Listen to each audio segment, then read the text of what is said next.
자신의 사고나 행동이 자신의 삶을 망치고 있다는 것을 인식하지 못하고 있거나 알면서도 그냥 내버려두고 있다면 목표에 근접하기는커녕 삶은 갈수록 깊은 나락으로 떨어질 따름입니다. 그럼에도 애써 모른 채 하고 있거나 방치하고 있을지도 모르는 아주 나쁜 습관이 있습니다. 그게 무엇일까요?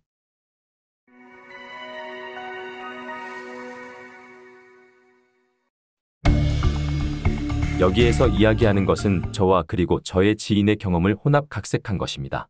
하나, 사는 대로 생각한다. 이런 말이 있습니다. 생각하는 대로 살지 않으면 사는 대로 생각하게 된다. 좋게 표현해서 사는 대로 생각한다이지 그저 개념 없는 삶입니다. 이에 대한 예로서 즐기는 데만 몰입하는 경우를 들어보겠습니다. 만일 이런 상황이라면 무엇을 생각하고 자시고가 있을까요? 아니, 생각하는 게 한두 가지는 있습니다. 돈이 부족하면 어떻게 돈을 만들어낼 것인가? 어떻게 하면 즐거움이 배가 되고 최대로 누릴 수 있을까 등이죠. 20대 후반 그 친구의 생활이 그랬습니다. 운이 좋아 꽤 높은 연봉을 받는 직장에 들어갔을 때 초심은 그럭저럭 쓸만했지요. 그런데 그런 자기를 대우해주며 기분 좋게 만들어주는 술친구가 항상 주변에 맴돌면서 주색에 빠져들게 만들었습니다. 아니, 솔직하게 말하자면 자신도 그게 좋았기 때문이었을 겁니다. 이게 심화되면서 자신의 의지로는 제어할 수 없는 지경까지 가게 되었습니다. 돈이 생기면 당연히 월급뿐이지만 먹고 마시는데 여념이 없었지요. 돈이 없으면 무의식적으로 카드를 긁어댔습니다. 그러면 다음 달 카드 대금을 결제한 후에 가용자금이 얼마 되지 않을 것이지만 관계없었습니다. 다시 카드를 긁으면 되니까요. 게다가 마음에 드는 바텐더에게 환심을 사기 위해 팁도 듬뿍 주고 선물까지 사주기도 했습니다. 이때는 술을 함께 마시고 즐기는 친구가 최고였죠. 그러니 일상생활은 엉망이 되었으며 자기계발은 뒷전이다 보니 남들보다 뒤처지게 된 건 두말하면 잔소리입니다. 그나마 업무는 별 문제 없이 처리해 나간 것이 신기할 정도였습니다. 그런데 이를 탈피하는 계기가 있었습니다. 그날도 술 친구들과 어울려 자정이 넘도록 술을 마시다가 정신줄을 놓을 정도로 취하고 말았습니다. 그러다 한순간 정신을 차려보니 가로수에 홀로 기대어 있는 자신을 발견했습니다. 그런데 함께 술을 마시던 친구들은 아무도 없었지요. 두리번거리며 흐트러진 방향 감각을 잡고 보니 한강대교가 멀리 보였습니다. 아마도 집에 가려고 택시를 탔다가 토하느라 내렸던 것 같았습니다. 다시 택시를 타려고 지갑을 확인해보니 어디론가 사라지고 없었습니다. 그래서 한강다리를 건너 집까지 밤새도록 터덜터덜 걸어가게 되었습니다.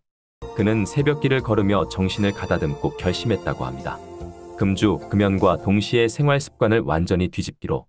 쉽지 않았지만 돈이 없으면 어떤 험악한 일을 겪게 되는지 혹독한 경험으로 배웠기 때문에 이를 악물고 버텨낼 수 있었습니다. 둘, 친구 따라 강남 간다. 누가 어떤 일을 해서 돈을 많이 벌었다면 무조건 따라하려 합니다. 그걸 하지 못해 안달이 나기까지 합니다. 그러니 세밀하게 검토해 볼 생각 없이 뛰어들게 되고 생각지 않은 투자 비용이 발생하게 되는 경우가 허다합니다. 그걸 보상받기 위해 더욱 깊은 수렁으로 빠져들게 되기도 하죠. 술과 담배를 끊고 몇 년간 직장에 충실하면서 지내고 있던 어느 날 그에게 꽤 가깝게 지냈던 고교 동창으로부터 전화가 왔습니다. 부업으로 휴대폰 판매 사업을 해보라고 하더군요. 자신은 그 일을 하면서 적지 않은 부수입을 올리고 있다면서. 그때는 그저 통신 판매업이라는 그럴듯한 포장술에 넘어간 것입니다. 그뿐만 아닙니다. 다단계 형태의 영업인 것을 알았을 때 이것이 작동하는 방법, 특히 수익이 발생하는 구조에 대해 면밀한 분석이 필요했음에도 친구가 성공했다는 말만 철석같이 믿었습니다. 그냥 휴대폰 판매를 늘리는 데만 집중하자고 했고 이런 욕심이 결국 대리점 인수 제안까지 받아들이게 만들었습니다.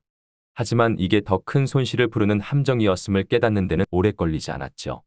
어느 날 갑자기 휴대폰 판매 회사가 문을 닫은 것입니다.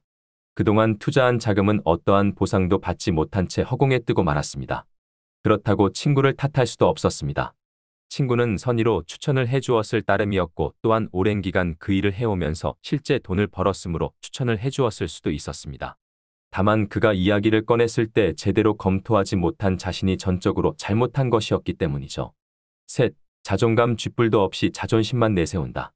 자존감이란 자신을 존중함과 동시에 남을 존중하는 마음을 통해 자신의 존재감을 형성하는 것입니다. 그러면 상대방의 부족한 점에 대해 자존심을 내세워도 상대방은 이를 거부감 없이 수긍하게 됩니다. 그러지 않는 경우 두 가지 모두의 치명타를 입게 됩니다. 지인을 통해 임원 대우를 받고 재건축회사로 자리를 옮기게 된 직장 선배의 이야기입니다. 비록 임원의 직위를 받고 갔지만 우선적인 일은 직전 직장에서의 주특기인 자금 관리였으므로 다소 생소했던 전반적인 관리 업무에는 당장 신경 쓰지 않아도 되었을 것입니다. 하지만 전 직장에서의 일과 새로운 직장에서의 업무 성격은 판이하게 달랐을 겁니다. 이 점을 인식하고 새로운 조직에서 발전적으로 대처해 나가기 위해서는 새 업무의 전반에 대해 꼼꼼하게 파악하여 새로운 분야에 대해서도 자존감을 키워야 했습니다. 하지만 전 직장에서의 커리어에 대한 자존심 때문에 이를 게을리하는 바람에 그곳에서 오랜 동안 물을 먹었던 직원들에게 치일 수밖에 없었습니다. 이들의 경험을 경청하면서 하나라도 배우려는 자세를 보였어야 했습니다. 하지만 거꾸로 이들의 말을 자존심을 내세워 무시하다가 스스로를 무시당하게 만드는 결과를 초래하였고 불협화음이 끊이지 않았습니다. 결국 이들과 융합하지 못하여 퇴출당하게 되었다고 합니다. 참고로 자존감이라는 말은 자존심과 혼동되어 쓰이기도 합니다.